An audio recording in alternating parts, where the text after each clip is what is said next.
In the 1920s, kindness was seen as useless, charity was not expected, and few, particularly among minorities and those seen as outsiders, received either, a privation reflected in the works of many artists of the 1920s. Such is the claim I will make and defend in this video, using quotes from irrelevant authors. In the widespread enigma concerning Blue Star Woman, the nephews, who are white men pretending to be Native Americans, treat everyone in such a greedy fashion that one never sees a hint of altruism from them. They won't do anything for a Native American without the promise of half of their land. This is an excellent example of a time when Native Americans were portrayed as outsiders with regard to their own land. After all, if only they had kept records more in line with European fashion and had a weaker cultural identity and well-trained lawyers, things that have been detested throughout history, they would not have been so easily exploited. In I, too, we see two sides to the issue of kindness. They, which is to say white people, have behaved shamefully towards Hugh's persona, whose word choice belies a mild hostility in return. To say their behavior was shameful would be an impersonal condemnation, such as a friend or parent might make. Hughes doesn't take that route. They'll be ashamed, is what he says, choosing a harsher, more personal tone and expressing his intention that they would experience repercussions for their actions. There is no true kindness between Hughes and his temporarily assumed role as speaker for the black community, and them, the white community at large.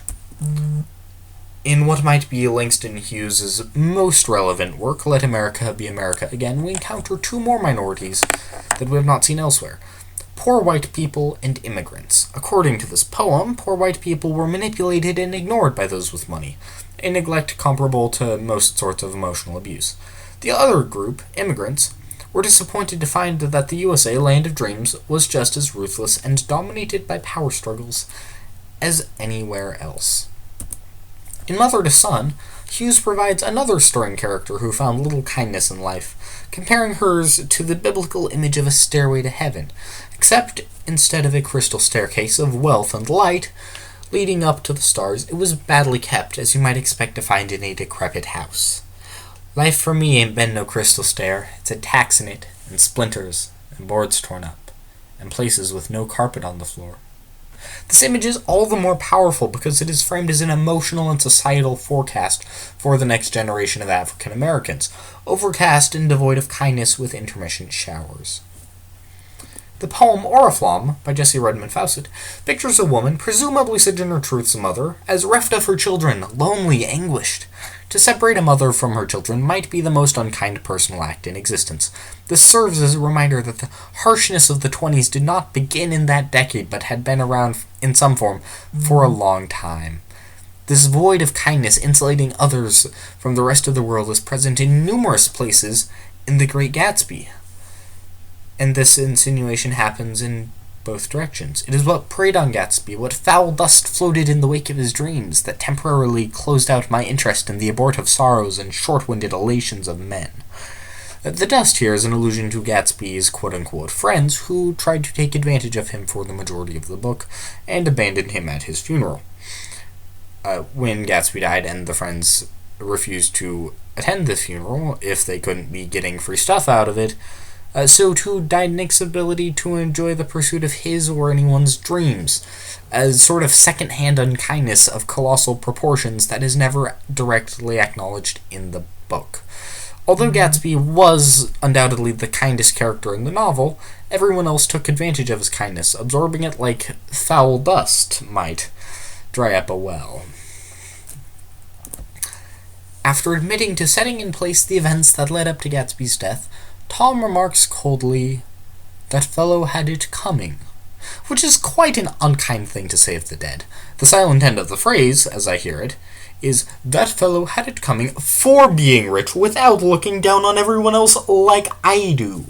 Although Tom's money was old, and Gatsby's was new, they didn't have all that many differences other than Tom just being a terrible, horrible person.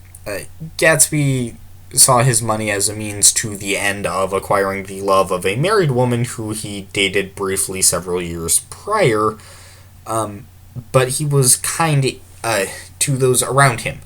Tom, on the other hand, used his money in what might be considered a respectable fashion, at the time at least, I guess, kind of, to hide his affairs.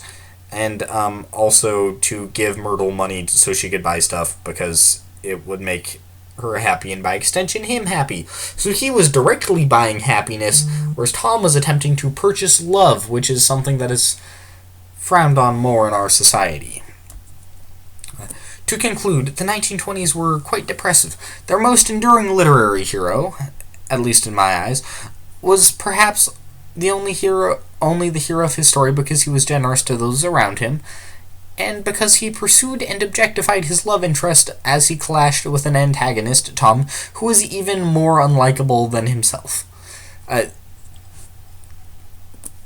most enduring poet of the 1920s, Langston Hughes, wrote primarily about racial injustice and stories about emotional recompense and preparation for hardship. Jesse Fawcett and Zitkala wrote poignant descriptions of individuals who experienced hardship and discrimination in ways tied to the 1920s. These together I take as evidence to show that the Roaring Twenties roared like a hungry lioness at those seen as outsiders. Or, more accurately, prey.